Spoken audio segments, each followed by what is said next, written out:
Thank you to the ICD and to Mark for inviting me. Working for a Swiss bank, we pride ourselves in confidentiality, so I'm quite glad that you spelled it USB, actually that's hides us behind it. UBS. You said UBS, that's it, so that's okay. Now UBS, just in case you don't know, it's a bank, we have 60,000 employees in over 50 countries, so just to put that into some context. But I'll start with something else. This conference and the sibling conference happening downstairs, as we well know, are closely tied up with the commemorations of the fall of the Berlin Wall. And as you know, as I just said, I work for a large bank, and I've done so for nearly 12 years, but my career actually started in academia. So actually, in a way of a mini anniversary, 20 years ago, almost to the day, my first academic paper was published, and it actually was on the topic of Spanish and Portuguese wolfram, or as people call it mostly tungsten, and Nazi Germany's war effort. So, maybe a long way away from banking. This was a part of my doctoral thesis on the economic relations between Nazi Germany and Francoist Spain. Now, why do I mention this? I think it's in the context of the event that we're commemorating, which takes me a bit down memory lane, because I started my thesis at the very time, almost at the very moment in that autumn that the Berlin Wall came down. Now, I was not in Berlin, I was actually at Oxford University, but still, it was a momentous event. I think the second point here is, when I look at sustainability, I usually look at it through the mind and the eyes of a historian. So history in some ways forms the basis of what I look at.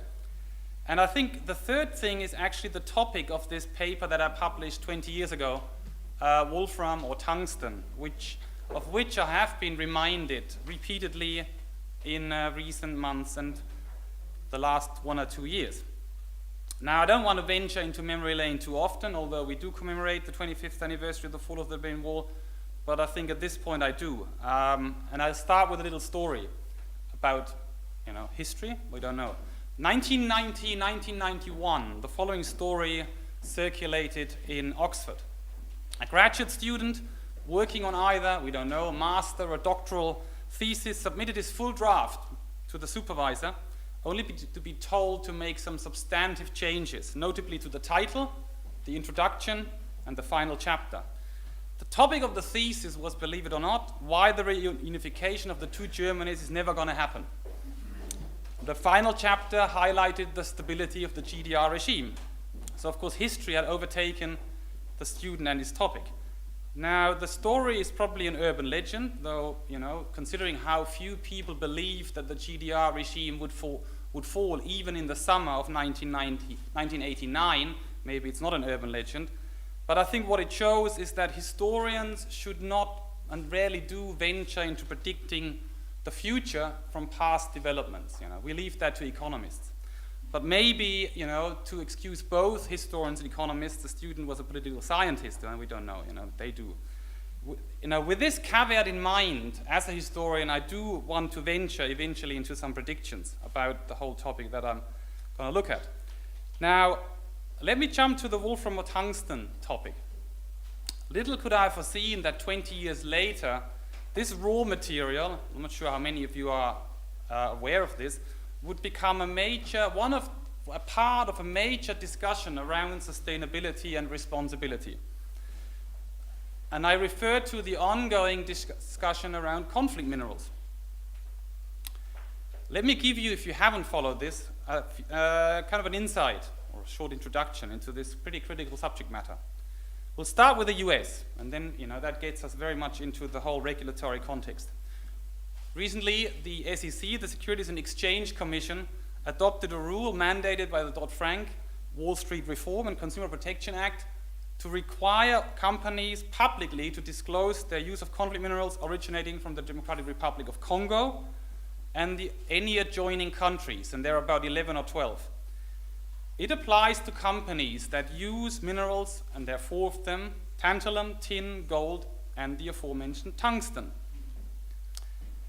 Under the final rule, issuers are required to file for the same period, that is a calendar year, regardless of when their fiscal year ends. So what I'm talking about, the first reports, the disclosure, has actually been happening in 2014. Now the EU is now following suit The discussions are still ongoing, but it's again about a system to create, in this case, self-certification for importers dealing in the very same minerals. And this follows, and there is a third body that comes in, so we have the US, the EU, now we have the OECD.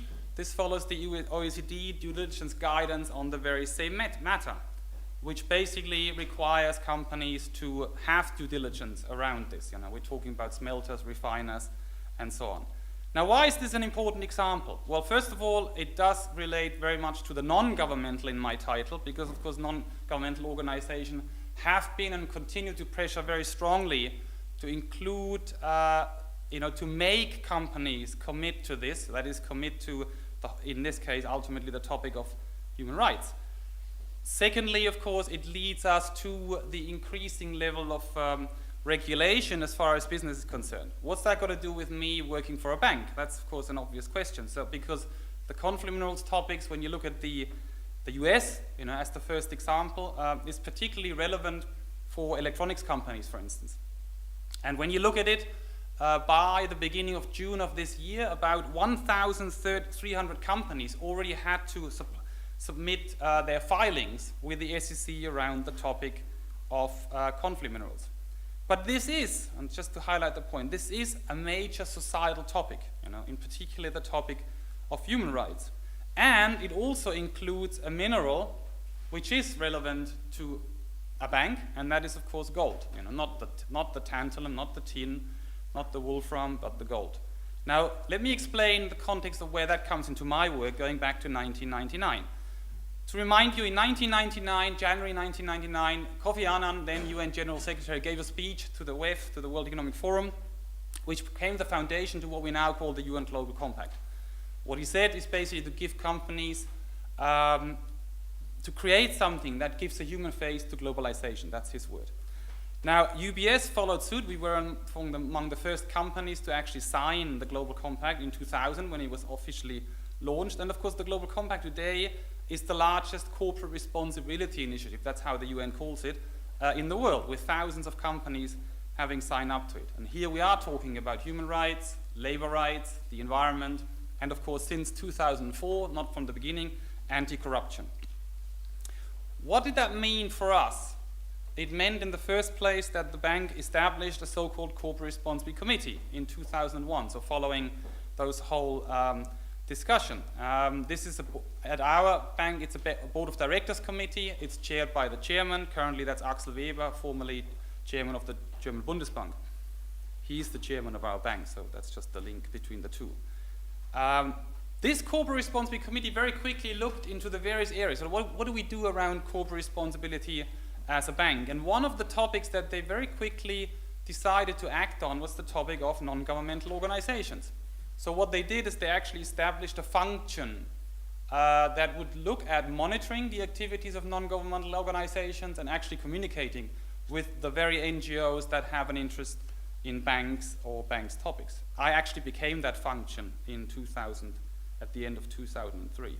And gold, to close the loop, was actually one of the very first topics I looked into. And I didn't look into that for the bank, but actually it was a topic that was increasingly relevant to some of our clients. And that, in that sense, of course, it's also relevant to us. And this was actually, and you can look it up on that on the internet. That was actually the so-called Oxfam America so-called Valentine Day campaign of 2004. Have a look at that. It's a very striking example of an NGO campaign with campaigners dressed up as what they called Goldzilla, not Godzilla, Goldzilla, walking up and down Fifth Avenue to highlight, the human rights and environmental aspects that are related to gold. What it meant for me is, when you look at NGO topics, you basically get an introduction to the whole host of topics that NGOs look at in a very short period of time. And at the time, this coincides with what the NGOs call their Colle Vecchio Declaration, which is the NGOs actually put what I would call a stake into the ground as regards banks. That is, what they said is that we now will look increasingly at the role of banks when it comes to these particular topics.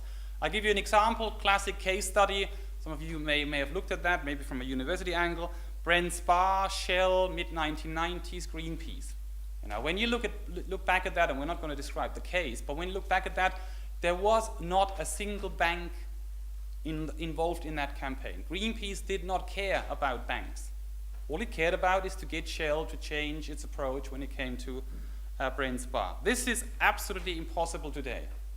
You know? So there is a defining moment about 10, 12, 13 years ago where from when on, you know, we more and more have NGOs looking also at the companies financing the respective project or company.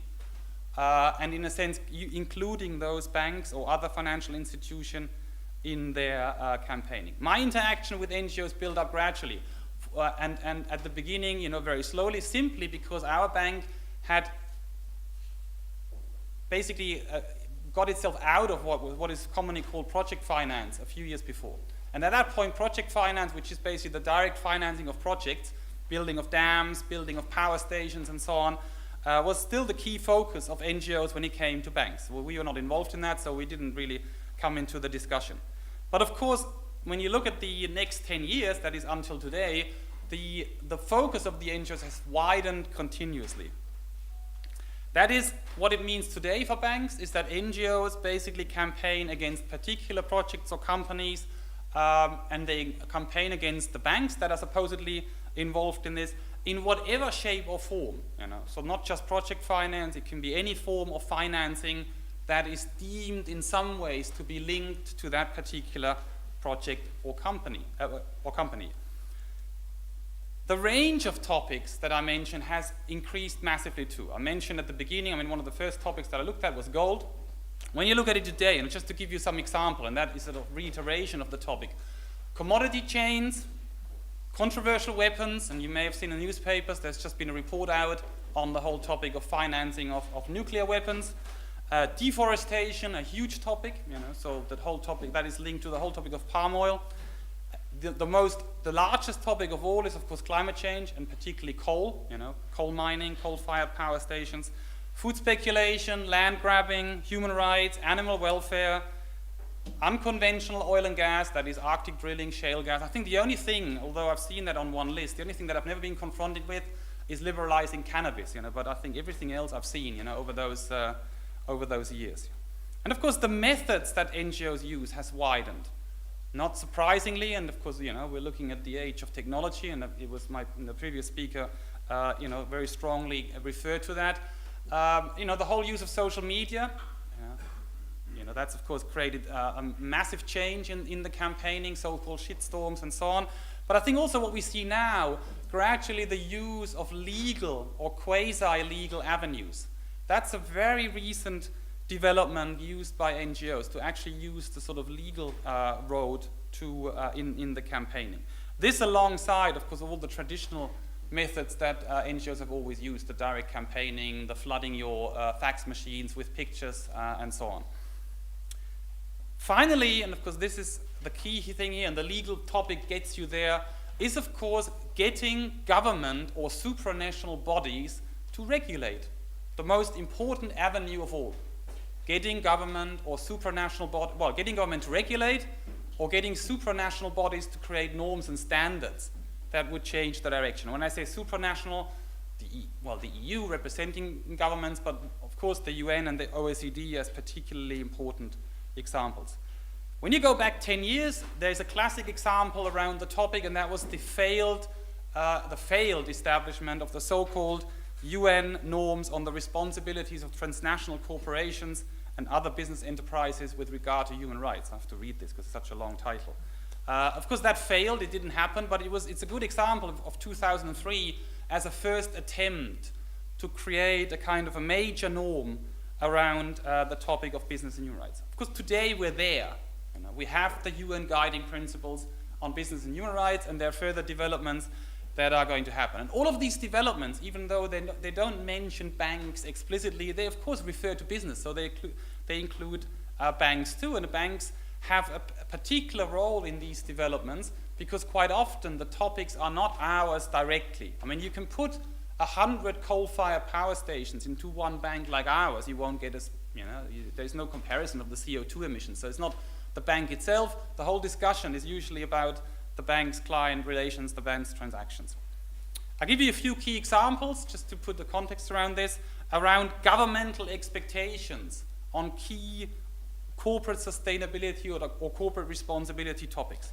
The EU CSR strategy, which actually, I suppose, in some ways finished in 2014, but of course there will be a follow-up to that the discussions are happening this year. Switzerland, the country that I'm based in, is working on its own CSR strategy, so I think we'll see that at the beginning of 2015, and of course there are similarities, not surprisingly, there are similarities between the two strategies. It's about, favoring sustainable growth, sustainable employment. In the EU strategy, there are 8 areas. I mean, for instance, the whole area of disclosure of social and environmental information. National action plans on business and human rights. So the UN is basically the UN guiding principles are being translated by governments. The latest example is the US. The US is now developing a national action plan on business and human rights. So there are a number of developments. I think another one where NGOs are pretty strongly influenced involved is the strengthening of national contact points. That is the OECD structure in each of the countries. So in that sense, there is a clear connection between what governments are increasingly doing in the space of sustainability or corporate responsibility and the activities of NGOs. And of course, that's not surprising, because when you look at the numbers, there is clearly an obvious reason for the NGOs to put that kind of pressure on government to act. They look at the increase of population size, the using up of planets. I mean, you look at the WWF numbers, the burning of what is currently 2.5 trillion of US dollars of natural capital every year. So all of these numbers clearly underline why there is more and more pressure by NGOs on governments to act. So to conclude all of that, and just to give another flavor on the banking side, I think many of these issues, and I think that's still not recognized by people outside the direct groups affected. Many of these issues are moving from niche to mainstream. So when it may have been in the past a relationship between an NGO and a particular company, we're now talking about something that is translated by government, look at the SEC rules, by government for a large number of companies, not just for one single or a few companies. So there is a co-creation of baseline standards where NGOs are involved with the OECD, the guiding principles, etc., etc. We believe, potentially, it may not be that long off until a fundamental principle of banking, that is fiduciary duty, may also be reconsidered in this regard and broadened to also include impact, not just risk and return. Secondly, the issues are here to stay for the long term. So essentially, and this again relates back to the previous speaker, we are entering a new industrial revolution, whatever shape or form it is. We're re-engineering our society, and of course, therefore, there will be more government action. For banks, engagement is not an option. I think we are sort of somewhere at the end of the food chain, because a lot of it affects other companies first. But I think it ultimately means that you need to be involved. You need to be proactive. We do that in various ways, in various shapes or forms, to provide our expertise and our knowledge. I mean, remember, large banks like us, we have dealings with all industrial sectors out there.